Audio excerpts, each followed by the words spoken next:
투자 파트너 유튜브 시청을 진심으로 감사드립니다. 영상 보시기 전에 안내 말씀 하나 드리겠는데요. 주식 종목이나 앞으로 주식을 어떻게 해 나아가야 할지 고민이 많으신 분들은요. 언제든지 저희 대표번호 1588-5380 번호 있잖아요. 네, 이쪽으로 연락을 주시면은 저희가 성심성의껏 상담 드리도록 하겠습니다. 아니시면은 저희 평생투자 파트너 홈페이지 접속을 하셔가지고요. 그 오른쪽 상단에 여기 무료 체험 신청 버튼 눌러주시고 요 아래쪽에 성함과 연락처 남겨주시면은 저희가 또 상담 순차적으로 드리도록 하겠습니다. 감사합니다. 안녕하십니까. 평생투자 파트너입니다. 2018년 4월 9일 월요일입니다. 오늘 방송할 내용은 좀 시간이 좀 많이 필요할 것 같긴 한데 최근에 저희가 이렇게 방송을 찍어서 올리는 그 동영상 있잖아요. 지금 이렇게 보시고 있는 동영상 이것에 이제 시청하는 그 시간대를 보니까 저희가 시장을 이렇게 뭐 기본 한 4, 50분에서 뭐 1시간 정도 이렇게를 하는데 보통 시청 시간은 요 앞에 몇 분이 거의 대부분이더라고요. 대부분. 그래서 좀 놀랐습니다. 근데 사실 뭐, 그럴 수 있습니다. 그럴 수 있는 것이고, 그래서, 고민이었던 겁니다. 시청 시간이, 그러니까 저희가 방송의 그 분량이 이 정도 될 때 실제로 보는 사람의 시청 시간은 요 정도인데 그러면 요 정도에 맞춰서 영상을 만들자니 인사하면 끝날 것 같고 그렇다고 이렇게 얘기하다 보면 저는 이상하게 습관적으로 얘기하다 보면 이렇게 끝 쪽으로 중요한 이야기가 좀 모아지거든요.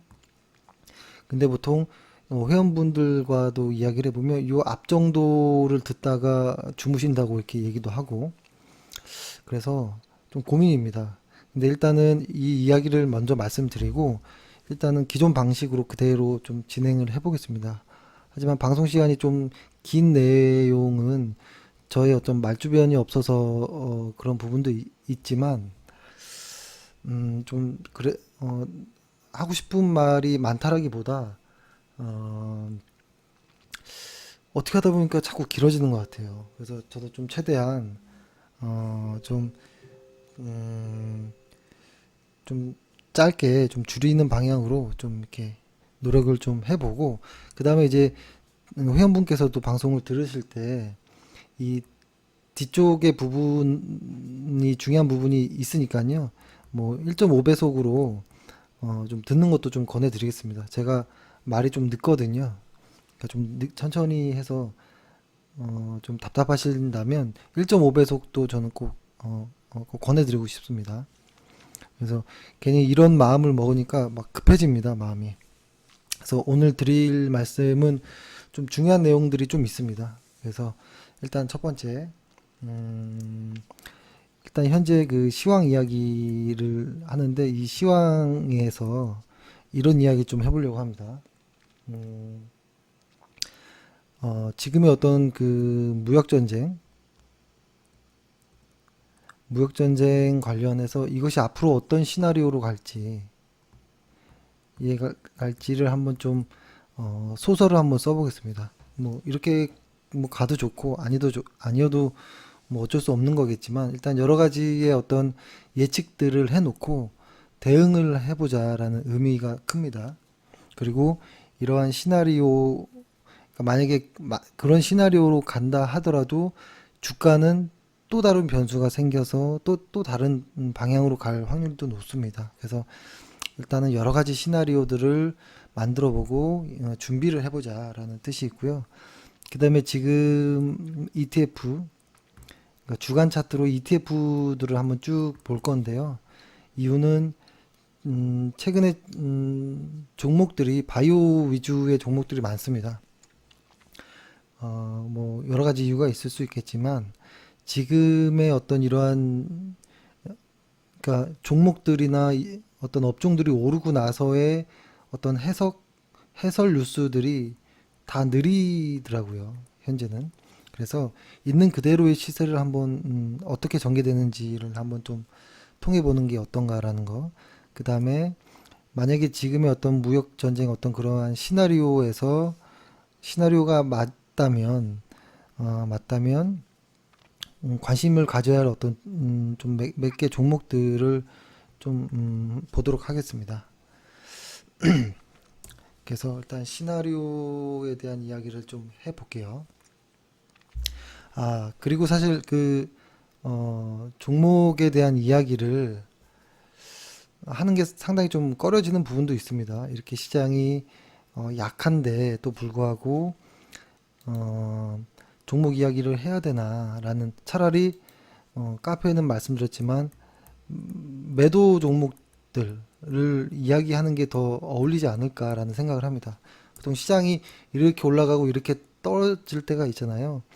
이렇게 올라갈 때는 매수하기 좋은 종목들을 이야기하는 것이 좋을 것 같고, 이렇게 시장이 꺾일 때는 매도해야 되는 것들을 이야기하는 게 맞을 것 같은데, 시장에서는 언제나 추천 종목밖에 없거든요. 그래서 사실 이런 매도 이야기를 하는 게 쉽지 않지만 저희의 원칙에 맞지 않은 혹은 어, 성장성이 꺾인 종목들은 그냥 좀 과감하게 매도 의견을 좀 말씀드려 보도록 하겠습니다.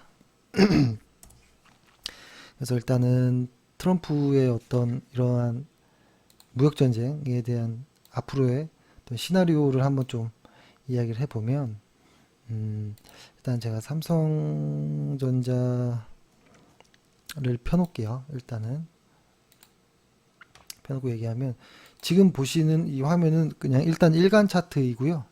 일간 차트이고 오늘은 좀 요걸로 좀 설명을 할까 생각을 하고 있는데요. 일간 차트이고 위에 거는 일간 차트이고,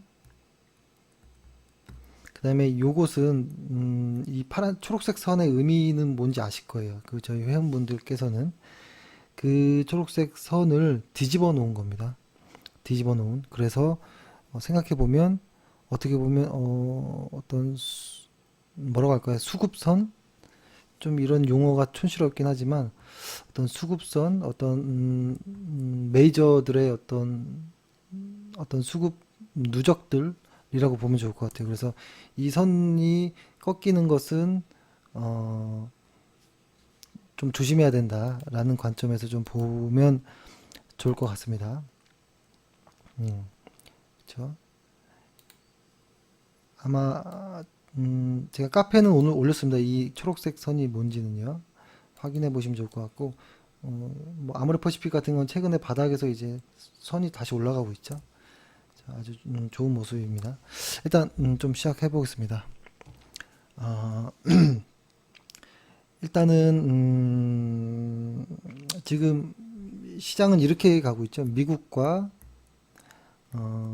중국의 어떤 무역 전쟁이라는 이야기가 많은데, 이게 지금 이상한 부분들이 좀 있어요. 뭐냐면 한쪽 이야기 혹은 어떠한 더 비중을 실어야 될 때는 오히려 양쪽 다의 이야기를 들려줘서 혼선이 생기는 경우가 많고, 오히려 양쪽 이야기를 들어야 될 때는 한쪽 이야기만 하는 경우가 많거든요.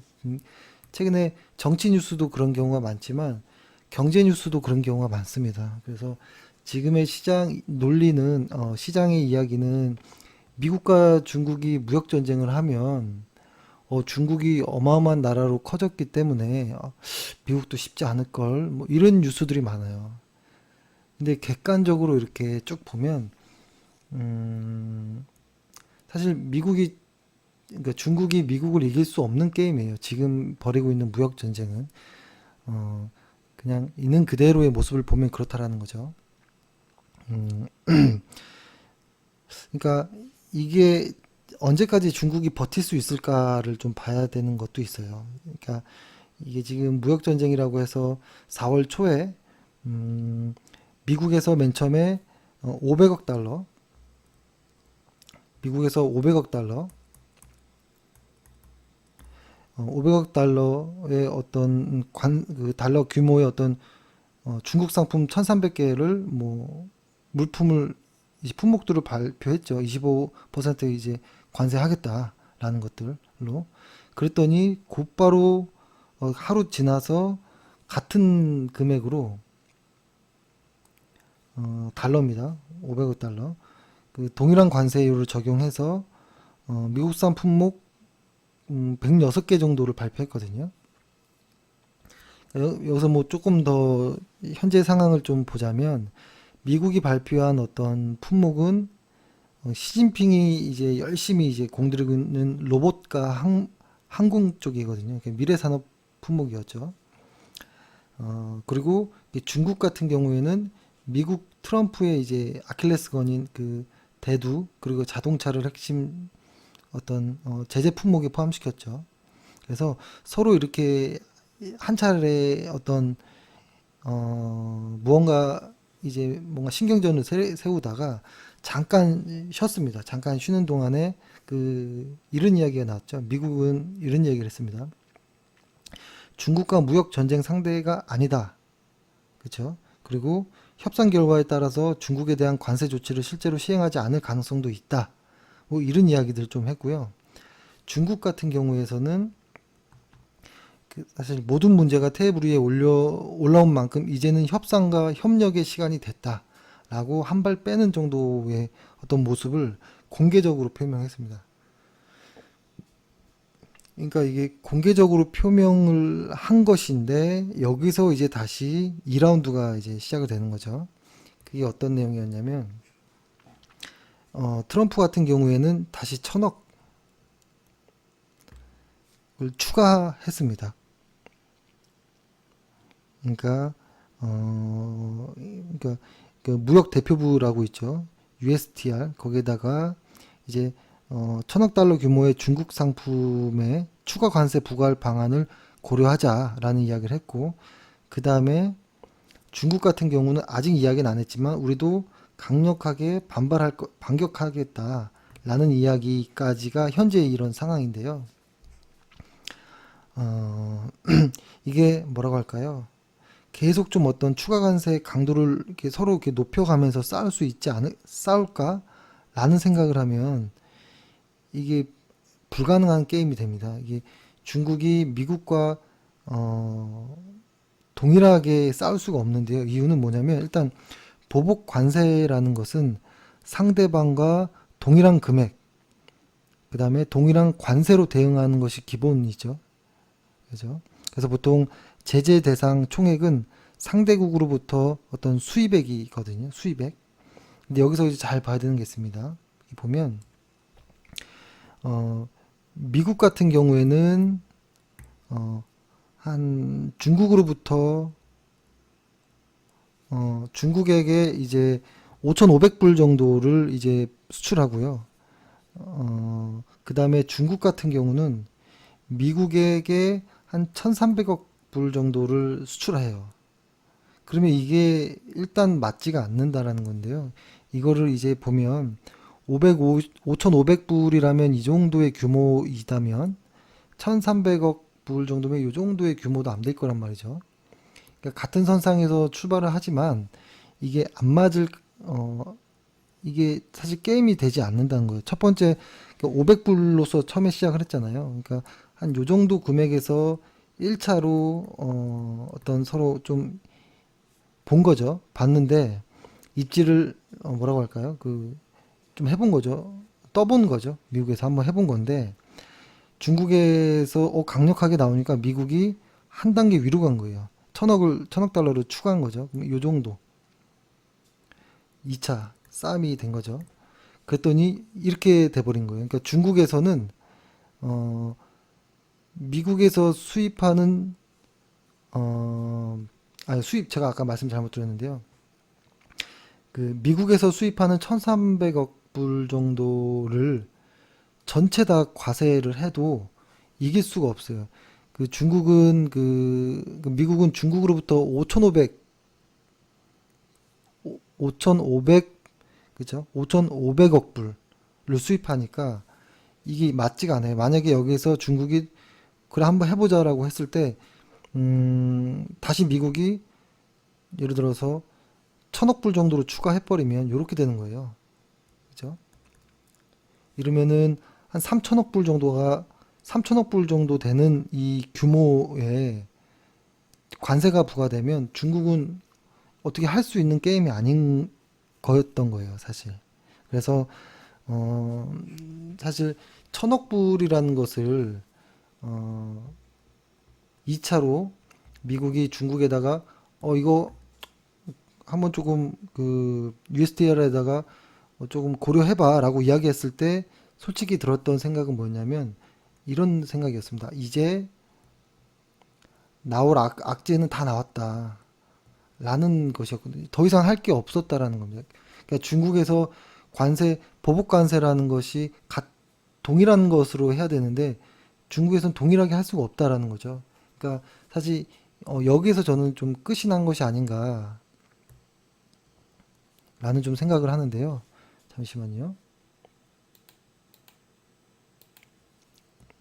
아이고, 지금 펜이 안 나오네요. 여기에서 저는 끝났다라고 보는데, 잠시만요. 제가 펜이 안 나와서 잠시만요. 아이고, 죄송합니다. 제가 사용하고 있는 그 펜에 배터리가 다 닳았는데요. 지금 배터리 여분이 없네요. 그래서 일단은 좀 어색해도, 마우스로 좀 하겠습니다. 지금까지 말씀드린 내용을 보면, 그, 미국에서의 수입 규모가 5,500불이었죠. 아이고, 글씨 되게 어렵네요. 그리고 중국에서의 수입 규모가 1,300억. 그죠? 1,300억인데, 지금 미국에서 1,500까지 관세하자라는 이야기를 하면, 그러니까 이게 중국에서 더 이상 할 게 없다라는 거죠. 그러니까 이 말은 뭐냐면, 마치 도박에서 한쪽이 계속 베팅 금액을 늘린 것처럼 이렇게 해버렸어요. 그러니까 만약에 중국이 더 크게 나오면 어떡하지? 라는 어떤 일반적인 어떤 외교에서 흔하지 않은 이런 케이스인 거죠, 트럼프는. 근데 아마 마치 도박처럼 트럼프가 이렇게 했다라는 것이고, 근데 어차피 중국은 이제 쓸 카드가 없다라는 거. 근데 이런 이야기도 하죠. 보통 뭐 국채 이야기, 그죠? 아이고, 마우스로 쓰는 게 너무 어렵네요. 국채. 어, 그러니까 그 중국은 그 미국 국채를 1조 1,700억 달러, 세계 1위죠. 미국채를 보유하고 있잖아요. 근데 이것을 뭐 판다, 뭐 이런 이야기를 하는데요. 이거 역시도 사실 힘든 이야기죠. 뭐냐면 그러니까 미국의 연준, 중앙은행이 달러 찍으면 되는 거잖아요. 그러니까 중국에서 이렇게 막 가자, 중국도 역시 막 해보자라고 하면 미국도 막 갈 수 있고 막 더 할 수 있는 거잖아요. 그렇죠? 그래서 기축통화국인 미국을 상대로 국채로서 협박할 수 있는 것은 실질적인 카드가 되게 힘들다라는 것이 이제 좀 합리적이지 않을까라는 것이 있습니다. 그래서 지금까지 어떤 것들을 좀 보면 이제 나올 악재들은 일단 다 나온 것이 아닌가. 더 이상 할 게 없다라는 것이죠. 그래서 아마 이제 조금 이제 마무리되는 수순으로 갈 수 있는 것이 아닌가. 그러니까 미국에서 1,000억을 고려하자라는 이야기를 했을 때 거기서 이제 거의 끝난 것이 아닌가라는 좀 생각을 하는데 또 사실 중국에서 보면 4월 5일 날 그 중국 경제시보에서 이런 이야기를 합니다. 중국은 사실 여전히 개방해야 할 영역이 많다라는 이야기를 했는데요. 그 의미가 그냥 원론적인 이야기라기보다는요. 시장 개방이라는 어떤 그 대의 명분, 그죠? 대의 명분. 이거 마우스로 못 쓰겠네요. 이 대의 명분을 일단은 먼저 이렇게 딱 내놓은 거라고 봐요. 그 말은 뭐냐면, 그러니까 중국이 대의 명분을 앞세워서, 우리 중국은 아직 사실은 그 개방해야 된다라는 이야기를 미국에다 했다라는 이야기는 뭐냐면, 내가 어느 정도 너희가 관세를 좀 축소해주면 우리 그냥 조금 더 넓히던지 어떤 무언가를 우리 할게 그냥 넘어가자 뭐 이런 제스처로 좀 들렸거든요. 근데 이것을 이제 좀 생각해 봐야 되는 것이 그 뉴스에서 많이 나오는 이야기 있죠. 슈퍼 301조. 슈퍼 301조라는 것이 잘 보면은 요런 가지가 있어요. 보면은 관세를 부과한다라는 어떤 것과 투자를 제한한다라는 이 두 가지가 큰 틀이거든요. 근데 이 관세 부과라는 것이 지금 이야기한 어떤 무역 전쟁의 어떤 이야기예요. 그러면 투자를 제한하겠다라는 것은 패권 전쟁이라는 이야기로 볼 수도 있는 거거든요. 그래서 근데 이 관세 부과 그러니까 이거의 원래 슈퍼 3조의 의미는 그 무역 적자를 줄이고 미국의 일자리를 지키겠다라는 어떤 이야기거든요. 근데 지금 미국의 실업률이 세계 2위로 가장 낮아요. 1위가 일본으로 제가 알고 있고 일본이 2점 몇이고 미국이 4점 몇 뭐 이렇게 되는 걸로 알고 있는데 거의 그 정도면 완전 고용 시장이라고 보죠.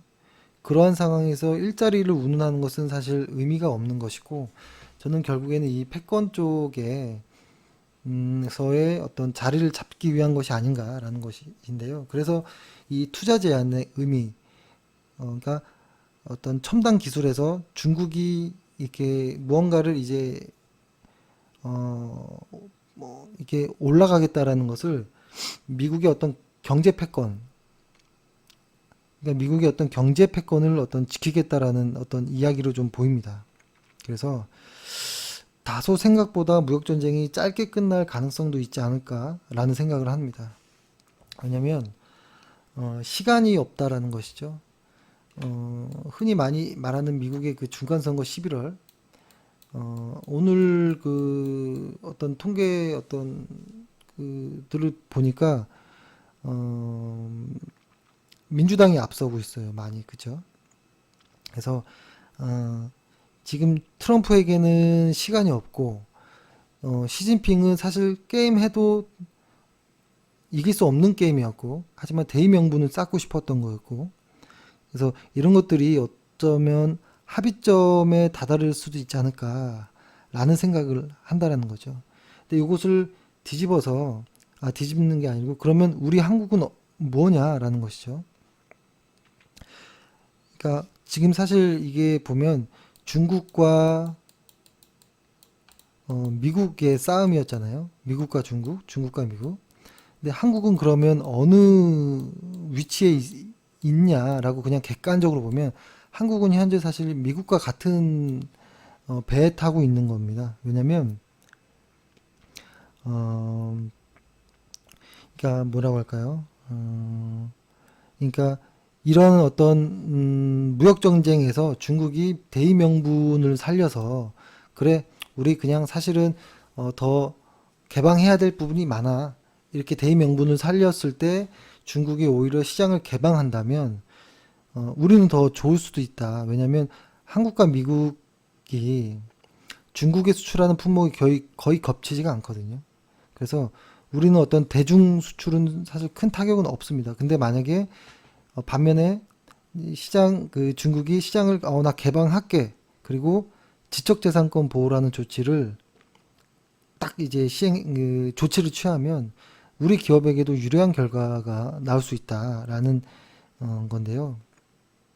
그러니까 지금 이게 경기 초반이고 미국의 지금 미국과 중국의 무역 전쟁이 어떤 방향으로 흘러갈지는 사실 아직 알 수는 없습니다. 아직 알 수 없지만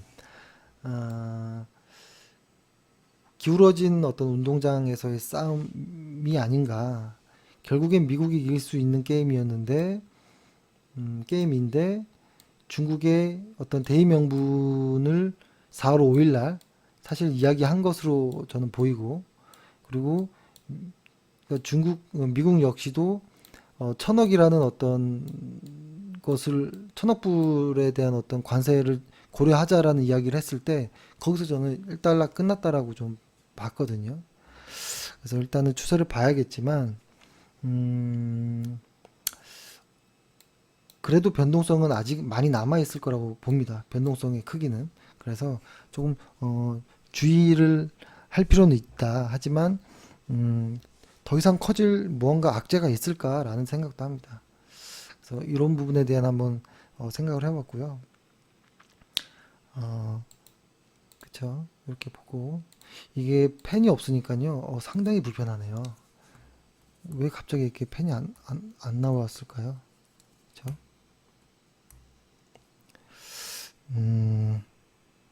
잠시만요. 예, 제가 펜을 다시 한번 좀 이렇게 약을 넣으려 했는데요. 잘 안 되네요. 예, 오늘 좀 불편하지만 좀 이렇게 끝까지 하겠습니다. 그리고 어, 일단은 이걸 한번 봐볼게요. ETF를 한번 뭐 일간 차트든 주간 차트든 뭐 크게 의미는 없는데요. 일단은 한번 볼게요. 있는 그대로 시장을 현재는 어떻게 지금 시장이 전개되는지를 좀 현재를 볼게요. 근데 이것이 일단 당분간은 뭐 지속될 가능성도 있습니다. 지금의 추세가 지금의 어떤 무역 전쟁이라든지 환율의 방향이 달라지기 전까지는. 그래서 일단 좀 보겠습니다. 일단은 저는 요런 정도의 ETF를 좀 봅니다. 오늘 보면 바이오 ETF가 엄청나게 올라갔죠. 아이고. 바이오 ETF가 그 상당히 강한 어떤 뭐라고 할까요? 볼리저 밴드 그 상단을 태그하는 이런 모습이 나는데요. 이것은 일정 부분 더 갈 거라고 좀 보여집니다. 그리고 미디어 컨텐츠가 좀 강했죠. 미디어 컨텐츠도 좀 강했고 지금 보면 요것들이 대장인 것 같아요. 지금 보면 바이오, 헬스케어, 미디어 컨텐츠 이쪽이 좀 대장인 것 지금 이쪽이 대장이라고 보여지고요. 그 다음에 예전에 잘 나갔던 IT는 어떤가 보면은 IT는 시세가 좀 많이 꺾여 있죠. 잘 안 보이나요? 잘 안 보이면 볼게요. 이렇게 조금 더 확대를 이 정도로 이 주가가 어떻게 흘러가는지를 한번 보십시오. 그 다음에 반도체 쪽은 어떤가 좀 보겠습니다. 반도체 쪽. 오늘 뭐 별게 다 말썽이네요. 지금 에러도 계속 나오고. 반도체 역시도 뭔가 아직은 쉬어 있는 좀 모습이죠. 횡보 혹은 뭐 하락의 초입 뭐 이 정도로 보이고, 은행은 하락하고 있죠. 증권주들도 거의 하락의 초입입니다. 이제부터는 대놓고 빠져도 이상해 보이지 않을 정도이고, 오늘 건설이 툭 튀어 올라왔습니다. 그렇죠? 건설이 좀 툭 튀어 올라왔는데요. 일단 오늘 뭐 종목으로 보면 GS건설이 좀 강하게 올라갔죠. GS건설. 일단은 아주 강하게 올라갔기 때문에 요 어떤 갭으로 올라간 부분을 좀 지키는지 좀 봐야 됩니다. 그래서 급할 필요는 없다라는 것이고, 보험은 계속 빠지고 있죠. 화장품은 올라가고 있죠. 그렇죠? 요걸 한번 자리를 한번 바꿔볼게요. 그리고 그다음에 화학도 뭐 IT와 반도체처럼 마치 코스피처럼 쉬어 있는 모습. 그리고 여행 레저는 올라가 있고, 그렇죠? 경기 소비재는 하락 중에 반동으로 보이고 아직은 추세를 잡았다라기보다 철강 빠져 있고, 기계 장비는 바닥에 있고, 운송은 바닥에서 꿈틀거리는 정도. 그렇죠? 하지만 의미 있어 보입니다. 자동차는 하락이죠. 생활필수품도 아까 봤고, 방송통신 빠져 있고, 이게 보면은 섹터가 몇 개 없어요. 지금 보면은 바이오 헬스케어 이쪽, 그 다음에 미디어 컨텐츠, 그 다음에 운송은 사실 바닥이라서 조금 더딘 모습인 것이고, 그렇죠? 그러면은 이게 지금 상승하는 이런 업종이잖아요. 그러면 하락하는 업종은 아까 봤듯이 반도체라든지 화학, 아직은 화학. 그러니까 이게 작년, 재작년에 큰 사이클을 냈던 업종입니다. 그리고 상승하는 업종에는 화장품도 있죠. 요, 그리고 하락하고 있던 데는 보험, 그렇죠? 보험도 하락하고 있죠. 은행도 하락하고 있죠. 그렇죠? 자동차도 하락하고 있고. 그러니까 지금 나의 어떤 보유 종목들이 뭐 미디어나 어떤 컨텐츠나 혹은 뭐 바이오라든지 헬스케어, 뭐 운송 정도, 화장품 정도가 아니면 시장에서 상당히 어렵겠다라는 모습입니다. 그러니까 지금의 어떤 뉴스들은 지금 미련을 못 버리는 뉴스들이 많아요. 뭐냐면 지금 아직도 뭐라고 하죠? 그 아직도 어, 계속 IT 쪽 이야기가 많아요. IT 쪽. 그리고 저희 회원들 중에서도 화학, 그러니까 LG화학이라든지 삼성전자를 갖고 있는 갖고 있었던 회원께서도 미련을 못 버리는 부분이 있더라고요.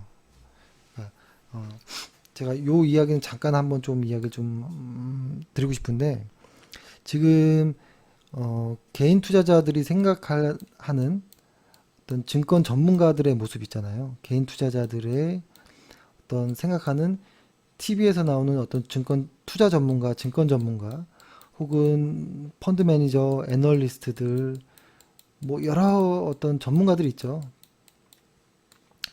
이들은 신이 아닙니다. 신이 아니고 점쟁이도 아닙니다. 다 아닙니다. 그냥 이 사람들도 그냥 투자자일 뿐입니다. 투자자. 근데 보통 이들이 하는 한마디 한마디에 상당한 많은 어떤 귀를 기울이는 거는 알고 있습니다. 왜냐면 내가 모르니까 저 사람은 나보다 좀 낫겠지 이런 생각일 수 있는데요. 그것도 충분히 이해하지만 절대적으로 신뢰하진 않으셔도 돼요. 저 역시 마찬가지입니다. 저 역시도 현재 이렇게 방송을 하고 주식을 업으로 하고 있지만 저는 점쟁이가 아닙니다. 그러니까 저는 어떤 생각을 갖고 있냐면 저는 제가 하는 일에 대해서 아, 나는 프로야라는 생각은 합니다. 하지만 점쟁이는 아닙니다. 제가 생각하는 프로라는 모습은 뭐냐면 매일의 어떤 자기가 해야 되는 원칙들 매일매일 자기가 할 수 있는 매일매일의 최선을 다해서 이제 노력을 하는 것이 프로라고 보거든요. 어떤 감정이나 어떤 일정이나 뭐 이런 것에 얽매이기보다는 자기가 정해놓은 원칙을 지키면서 꾸준하게 하는 저는 그것을 이제 프로라고 생각하고 저는 그런 의미에서 프로야라고 생각하거든요. 근데 보통 이제 회원분들이나 이제 일반적으로 문의하는 분들이 제일 많이 하는 경우가 이런 거예요. 내가 지금 어떤 종목을 가지고 있는데, 이거 지금 언제 팔았으면 좋겠냐. 나 지금 손실이 크다. 비중도 크고. 그럼 지금 파시죠? 라고 이야기를 하면 너무 매도 타이밍을 놓쳤다라는 이야기를 합니다.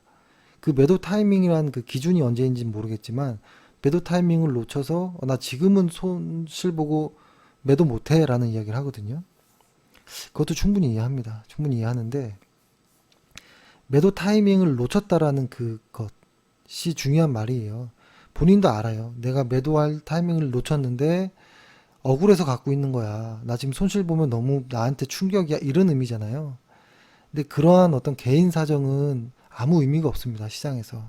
그래서 내가 매도 타이밍이 늦었다라고 생각할 때, 그리고 내가 새로 만약에 신규로 매수한다고 했을 때 이 물린 종목을 또 사고 싶지 않다면 그런 생각이 들었을 때가 매도 타이밍입니다.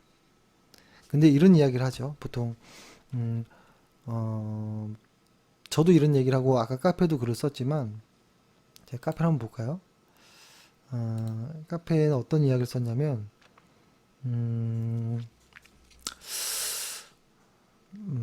제가 이렇게 했나요? 예, 기억났습니다. 뭐라고 썼냐면 일단은 그 매수와 매도는 좀 다르게 봐야 돼요. 그쵸? 같으면서도 다른 부분이 있는데요. 그 다른 부분이란 것은 준비하는 기간을 말하는데요. 준비하는 방식. 어떤 종목을 매수할 때, 그러니까 매수 클릭을 누르기 전까지 모든 걸 다 해야 돼요. 그 종목에 대한 어떤 스토리, 실적, 그리고 어떤 수급, 여러 가지 모습들을 다 체크한 상태에서 매수를 누르고, 언제 매도할 것까지 다 계획을 세워놔야겠죠. 그 다음에 막상 매수한 상태에서는 그 다음부터는 이제 남은 것은 매도밖에 없잖아요. 그죠? 이 매도라는 것은 어, 기술적 분석에 의해서만 해야 됩니다. 기술적 분석. 매수할 때는 기술적 분석과 기본적 분석을 같이 할 수도 있거든요. 하지만 매도 그 자체는 기술적 분석으로 해야 된다라는 생각을 갖고 있는데요. 이것에 대한 이야기는 좀 많이 드렸을 거예요. 그리고 이것에 대한 내용은 카페에도 오늘 좀 적어 놓기도 했고요. 그래서 가끔 이런 경우가 있습니다. 지금 보유한 종목을 저 같으면 매도했을 것 같습니다. 만약에 저의 종목이었으면 저는 매도했죠. 이렇게 얘기를 하거든요. 그러면 보통 이럽니다. 혹시 이 종목이 보유하고 있으면 나중에 올라가는 거 아닌가요? 라고 이야기를 하는데요. 그것은 이제 시장에 따라 달라질 수 있어요. 예를 들어서 시장이 상승할 때와 하락할 때로 나눠질 수 있어요. 시장이 상승할 때는 이렇게 시장이 상승할 때는 대장주 혹은 실적이 좋은 종목일 경우, 그러니까 지금 말씀드리는 것은 실적이 좋은 종목에 해당하는 거고요. 실적이 안 좋은 종목은 굳이 보유하고 있을 이유도 없고 분석을 할 이유도 없는 것이죠. 근데 만약에 실적도 2018년도, 19년도 좋은 실적의 회사인데도 불구하고 시장이 상승하는 시기에 잠깐 이렇게 눌리는 거는 있을 수 있어요. 그죠? 이런 경우는 버티면 갈 수 있다라고 저는 표현을 하지만 시장이 지금처럼 하락하고 있는 이런 구간에서는 실적이 좋든 안 좋든 큰 의미가 없어요. 한번 그 주가가 이렇게 꺾이면 다시 반등을 기대하기가 조금 힘들어요. 실적이 안 좋은 거는 아예 갖고 있을 필요도 없지만 실적이 좋다 하더라도 미련을 둘 필요가 없습니다. 왜냐하면 시장이 예를 들어서 상승과 하락을 반복하고 이제 다시 상승으로 전환될 때 지금 만약에 이렇게 빠지고 있는 요 언저리라고 했을 때 내 종목이 많이 눌려 있었어요. 왜냐하면 과거에 대장주를 샀는데 시장이 빠지는 이 초입 때 매도를 못하고 보유하고 있었던 거예요. 예를 들어서 그런 종목들이 최근에 삼성전자라든지 LG화학 이런 종목들이 있죠. 대장주였던 것들. 아까 말씀드렸듯이 반도체와 화학이 그렇다라는 거였죠. 그러면 여기 왔을 때, 나 삼성전자 너도 알다시피 삼성전자 좋은 회사 아니냐. 나 지금 손해 많이 봤다. 비중도 많아. 내 물량의 30% 이상이야. 뭐 이렇게 얘기하면 그거는 뭐 어떻게 할 수가 있는 게 아니죠. 시장한테 제가 잠시만 시장 기다려줘 할 수 있는 게 아니잖아요. 그리고 또 하나 버티라는 이야기를 할 수가 없는 게 시장이 바닥을 찍고 다시 올라갈 때 과거의 대장주가 다시 대장주가 되느냐 그것은 그때 가봐야 아는 것이에요. 그때 가봐야 알 수 있는 것이기 때문에 기다렸다가 시장이 반등했는데도 내 대장주는 계속 빠질 수 있어요. 시장은 다시 가는데 왜냐면 시장이 바닥을 찍고 돌아설 때 새로운 대장주들이 나오거든요. 만약에 새로운 대장주들이 나왔는데도 불구하고 어떤 반도체라든지 화학 쪽이 이제는 대장주가 아니다라고 하면 그렇게 한번 대장주가 물려버리면 보통 3년, 2년 정도가 물려 있습니다. 물려도 올라오지 않는 가능성도 많아요. 그렇죠? 그러니까 보통 이런 경우가 저는 많아서 매도 의견을 말씀드리기도 조심스럽지만 어떻게 합니까? 미안해도 죄송스러워도 말씀드려야 되잖아요. 그렇죠? 근데 또 하나 어떤 착각이 있냐면 이런 것이 있어요, 보통. 내가 산 종목은 특별해. 라고 생각하는 경우가 있어요. 내가 산 종목은 특별하다. 전혀 특별하지 않습니다. 내가 산 종목은 전혀 특별하지 않고요. 수많은 상장 기업 중에 그냥 하나이고요. 전혀 관심이 없습니다. 시장은. 이게 냉정해야 됩니다. 근데 이게 냉정해지려면 어떻게 해야 되냐면 보통 이렇죠. 제가 특히 이제 어떤 뭐 비중이라든지 뭐 분할 매수 이런 것들을 좀 자주 말씀드리는 이유가 뭐냐면 뭐 땅도 부동산도 그렇고 주식도 그렇고 어떤 뭐 금융 상품에 투자를 하면 보통 내가 사면 그죠? 사고 난 이후에 제대로 된 정보를 들을 때가 많은데요. 그 제대로 된 정보 중에서도 내가 원하는 정보만 취합합니다. 내가 산 금융상품은 오르겠지라고 생각하면 그 오를 수 있는 어떤 좋은 뉴스들만 귀에 들어와요. 그리고 안 좋은 뉴스들, 이런 것들은 에이, 좋아지겠지라고 자꾸 이제 암시를 하거든요. 스스로. 근데 이런 것들이 상당히 위험한 건데요. 이것들을 극복하는 방법 중에 하나가 뭐냐면, 비중을 정확히 나누는 거예요. 그리고 그것도 역시도 분할 매수를 하는 거. 그러니까 이게 어떤 느낌이냐면 일단은 장기판에서 훈수 두는 사람들이 말하기 쉽죠. 그렇죠? 그러니까 종목도 내 돈의 어떤 비중이 한 종목의 비중이 많거나 심지어 신용을 쓴 사람들이 손해 볼 때는 이성적으로 판단이 안 돼요. 그래서 객관적으로 종목을 진단을 해줘도 받아들이지 못해요. 그리고 예민해지고 신경질을 냅니다. 근데 이것은 계좌가 30%한 40% 손실 나면 그때 포기하거든요. 그땐 늦죠. 보통 그러면 손실 보고 주식시장을 떠나죠. 그래서 보통 펀드 매니저라든지 어떤 회사에 속해 있는 어떤 전문가들 같은 경우에는 자기 돈으로 투자하지 않아요. 그렇기 때문에 객관적으로 얘기할 수 있어요.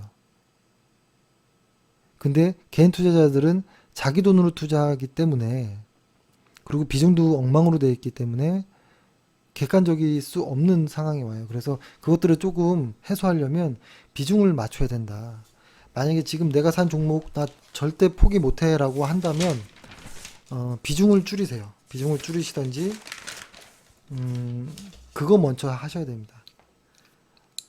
만약에 내가 보유한 포트폴리오의 종목 계좌에서 비중 많은 것이 자꾸 물린다면 이런 것들 있죠. 보통 손실 보는 종목들이 여기 이만큼 있고 수익 보는 종목들이 이렇게 있잖아요. 그럼 보통 개인 투자자들은 수익 본 것을 팔아버리고 이 판 자금으로 물타기를 합니다. 이렇게 하면 안 되죠. 손해 보는 거를 먼저 팔고 수익 보는 것을 이쪽으로 추가 매수를 해야죠. 그래야지 계좌가 플러스 되는 거예요. 그렇죠? 그러니까 지금 예전에도 많이 말씀드렸듯이 이런 이야기를 드리겠습니다. 정원 가꾸기라고. 정원 가꾸기. 제가 오늘 사실 좀 죄송스러운 부분이 있습니다. 저희 그 회원분한테 사실 한 20개 이상의 종목을 보유하신 분인데 도저히 매도를 못하기 때문에 조금 모질게 말씀드리고 났더니 솔직히 마음이 조금 이제 불편하거든요. 그분이 삼성전자랑 LG화학을 비중을 많이 싣고 있는데 못 파는 거예요, 끝까지. 팔자라고 얘기하면 비중이 많다. 매도 시기를 늦췄다. 혹은 다음에 좋아지면 어떡하냐. 이런 이야기를 하는데요. 다음에 좋아지면 다음에 사면 되죠. 일단 정원 가꾸기라고 하면 뭐냐면 꽃이 있고 이렇게 잡초들이 옆에 이렇게 있잖아요. 그러면 정원에서는 잡초를 뽑아야 되죠. 잡초를 뽑아서 버려야 돼요. 이 말은 손실나는 종목을 먼저 매도해야 된다는 소리예요. 그래야지 꽃을 키울 수 있어요. 근데 지금 내가 하고 있는 포트폴리오 관리가 손실나고 있는 종목을 즉 잡초를 계속 잡초에다가 물을 주는 것이 아닌가라는 생각을 해보셔야 돼요. 답이 없습니다. 그렇게 하면. 그렇죠? 삼성전자와 LG화학이라는 이게 사실 주도주를 안 좋게 말씀드리기가 어려운데요. 안 좋은 걸 안 좋다라고 말씀드려야죠. 뭐 어떻게 합니까? 그렇죠? LG화학 일단 1차적으로 추세가 꺾였습니다. 이 추세가 회복되려면 한참 시간이 걸리든지 계속 횡보할 수도 있고 회복 못할 수도 있다라는 이야기. 삼성전자 볼까요?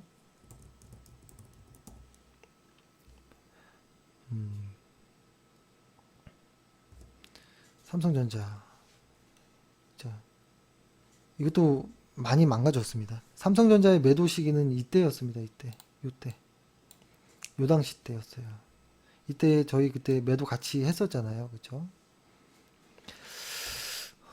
여러 번 말씀드렸던 기억이 나고 삼성전자는 그냥 지수로서 활용하자 이 정도이지 트레이딩 대상은 아니다라는 것입니다.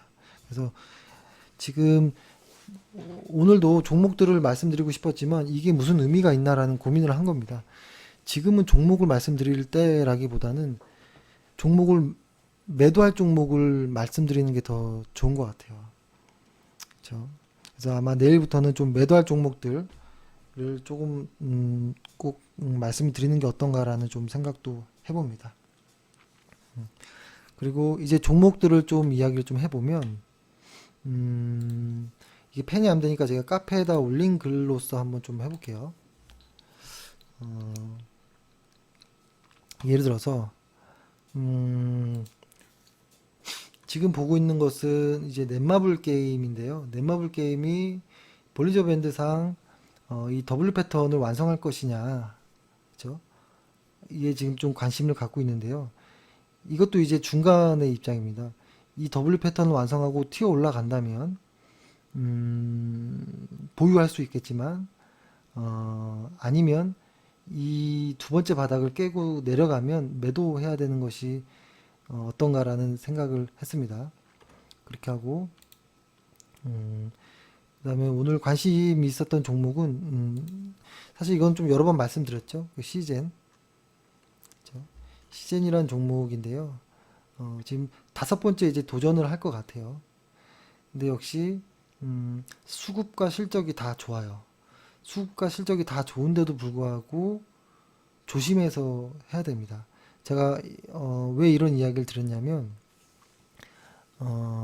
실적이 이렇죠. 여기다 쓴 내용은 실적이 좋으면 주가가 올라가느냐, 그럼 실적이 나쁘면 주가가 하락하느냐, 또 그건 아니라는 거죠. 실적이 나빠도 주가가 올라갈 때가 있습니다. 그렇죠? 실적이 좋아도 주가가 빠질 때가 있고, 그러면 수급이 좋아지면 기관과 외국인들이 막 대놓고 이제 사면 그 주가는 올라갈까? 이거는 좀 대부분 올라가는 것 같아요.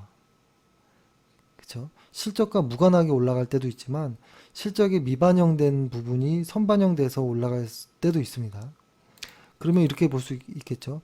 그러면 실적이 아닌 수급만 보고 주식하는 거 어떤가? 그것도 괜찮은 방법입니다. 여러 방식이 있는데요.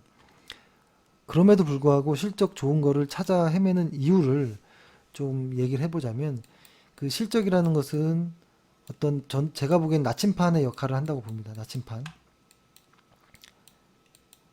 실적, 그러니까 미래 예측치, 미래 추정치, 실적 추정치들을 나침판이라고 좀 보고요. 그 다음에 지금 현재 그러한 추정치를 보고 들어오는 어떤 기관과 외국인의 이런 수급들은 가까운 어떤 지도 정도가 아닌가라는 생각을 해요. 그러니까 큰 의미에서 예를 들어서 이 A라는 종목이 상승으로 갈지 하락으로 갈지는 실적을 통해서 알 수 있지만 그것이 지그재그로 이렇게 올라가는 경우가 많잖아요. 이런 경우는 그 지도에 해당하는 수급을 보고 좀 가늠해 보는 것이 어떠냐라는 이야기입니다. 그래서 근데 이런 것이 있습니다. 그 수급만 보고 매매하는 것도 상당히 좋은 방법일 수 있습니다. 근데 그것은요, 저는 여기서 이제 운전이랑 좀 비유를 하기도 했지만 비중이 적을 때 이야기입니다. 그리고 단기적으로 짧게 할 때, 오랫동안 평생 주식 투자를 하려고 한다면 정식으로 하는 게 좋습니다. 실적과 수급을 다 보는 게 좋죠. 그래서 그런 이야기를 했었고, 지금 시즌이 좀 돌아나가는 이런 좀 모습들이 좀 보였기 때문에 좀 관심 있게 봐보자라는 이야기를 했고, 그리고 지수 이야기도 좀 했습니다. 지수는 어떤 이야기를 좀 했었냐면, 볼리저 밴드가 좀 많이 벌어져 있는 모습이긴 하죠. 그래서 여러 가지 어떤 의미로 조금 시장을 좀 쭉 봤더니 요 선이었습니다. 2496포인트, 그러니까 약 2500포인트를 넘어서기 전까지는 시장을 횡보 혹은 약세라고 정의 내리는 게 어떤가. 요때 그 도치 캔들이 나왔거든요. 요때 요 자리를 넘어서야지만 시장은 다시 돌아왔구나라고 보는 것이고요. 그 전까지는 약세장이다라고 인식하시고 조심해서 매매를 하시는 것을 권해드린다라는 이야기를 드렸고요. 그 다음에 뭐 파라다이스 같은 경우도 요런 이야기를 했습니다. 이 나비 넥타이라는 패턴이 나온 이후에 요 언저리를 깨지 않고 가야 되고, 그 다음에 25,000원을 이제는 돌파해야 됩니다. 이것을 돌파 못하고 버벅거린 경우에는 아마 끊어야 될 가능성도 높다라는 이야기를 좀 드렸었고, 뭐 다 아시겠지만 CJ CGV 과거에 한 두 번 정도 올렸었죠, 과거에. 그러니까 티켓 인상이라는 어떤 호재가 있다라는 것이고, CJ CGV 실적 좋은 건 알잖아요. 근데 거기다가 플러스 알파가 더해진 거기 때문에 이것은 확실히 어떤 호재다라는 의미이지만, 이 8만 원대 고비부터 실제 게임은 시작될 거라고 보고요. 그 전까지는 조심해서 다뤄야 됩니다. 8만 원을 강하게 지지하고 넘을 때 요런 그 자리를 지지받고 테스트하고 돌파할 때 이런 자리에서가 가장 안전한 자리가 되지 않을까라는 것입니다. 만약에 지금 들어간다면 손을 좀 짧게 잡는 것이 어떤가라는 생각을 하고요. 그리고 CGV 같은 경우에는 기간의 매매, 기간 종목이거든요. 그래서 기간의 수급을 뚫어지게 보는 것이 좀 좋을 것 같다라는 의견입니다. 그래서 이런 식으로 오늘 종목 이야기를 좀 드렸었고요.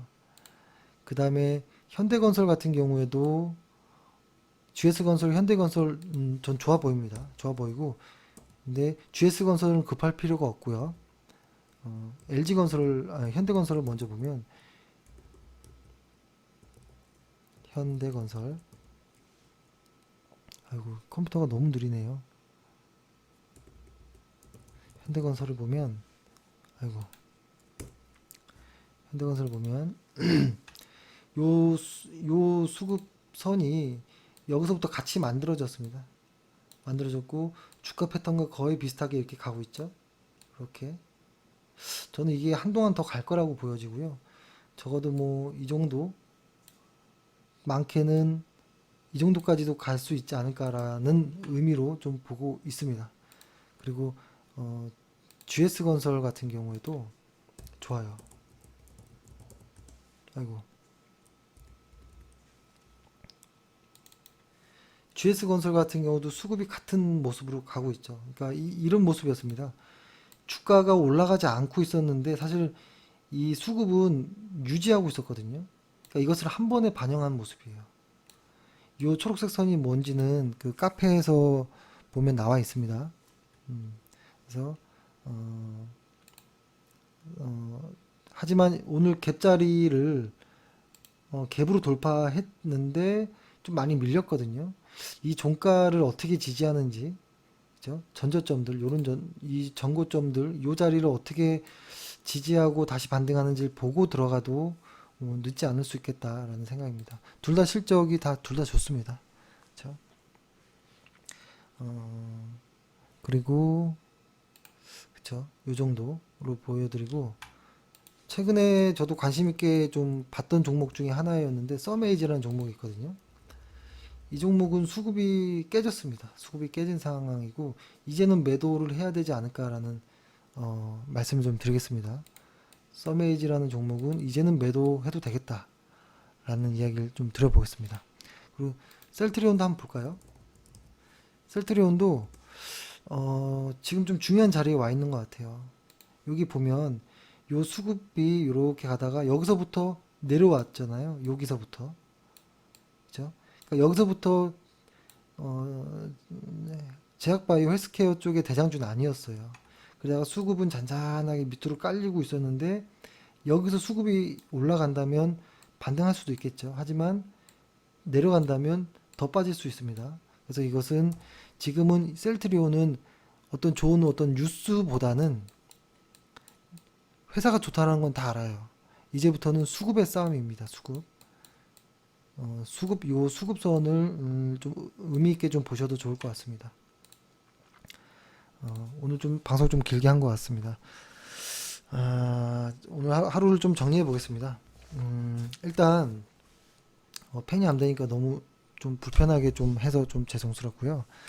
일단은 무역 전쟁에 관련한 이슈는 어느 정도 마무리가 되어 가는 것이 아닌가. 더 이상 나올 악재가 없겠다. 왜냐하면 중국에서 대응할 거리가 없거든요. 그래서 무역 전쟁에 대한 것이 소강 국면 혹은 마무리 국면으로 가는 것이 아닌가라는 생각. 하지만 변동성은 아직 있습니다. 있다라는 거. 그리고 ETF로 봤을 때 지금은 뭐 미디어 컨텐츠나 뭐 화장품이나 제약바이오 쪽 이쪽이 지금 계속 추세가 살아있는 모습이고 반대로 과거에 대장주였던 반도체 화학들 그 화학 쪽에서는 최근에 사이클이 아직 남았다라는 리포트가 나오지만요. 실제로 눈에 어떤 상승 추세가 보이면 들어가도 됩니다. 아직은 아니라는 거. 그리고 코스피 지수 같은 경우에는 500포인트 정도라고 볼게요. 2500포인트를 넘어설 때 시장은 돌아왔다라고 보는 것이고 그 이하는 아니다. 횡보 혹은 약세이고 신규 매수는 굳이 안 해도 된다.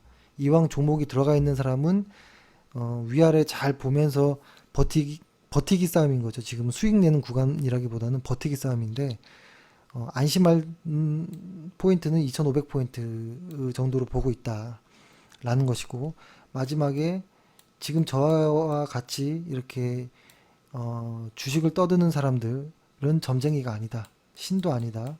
라는 겁니다. 그래서 이런 사람들이 이야기하는 것, 저 같은 사람들이 이야기하는 것을 굳이 다 믿지 말라. 그냥 참고용만 쓰자라는 것이고요. 그리고 가장 이제는 그런 질문을 안 하셨으면 좋겠습니다. 가장 우문은 뭐냐면 실적이 안 좋은데 이 종목을 보유해야 되느냐라고 물어보는 것들. 실적 안 좋은 종목은 보유할 필요가 없습니다. 기술적 분석도 의미가 없다라는 것입니다. 그래서 실적이 안 좋은 종목은, 그러니까 실적이 안 좋다라는 것은 꼭 적자를 내고 이런 것이 아니고요. 성장이 꺾이는 것들, 특히 ROE가 꺾이는 것들은 과거에 ROE가 상승해서 주가가 올라갔던 것들은 ROE가 꺾이거나 ROE가 횡보하면 그 주가는 급락하는 경우가 많거든요. 그래서 실적의 성장성이 꺾인 종목 역시도 큰 의미가 없다. 일단 매도하고 혹은 물량을 줄이는 게 우선이다라는 이야기입니다. 버티는 건 아무 도움이 되지 않는다라고 말씀드리고요. 오늘 일단은 이 정도로 좀 마무리 짓겠습니다. 오늘 하루도 고생 많으셨습니다. 감사합니다.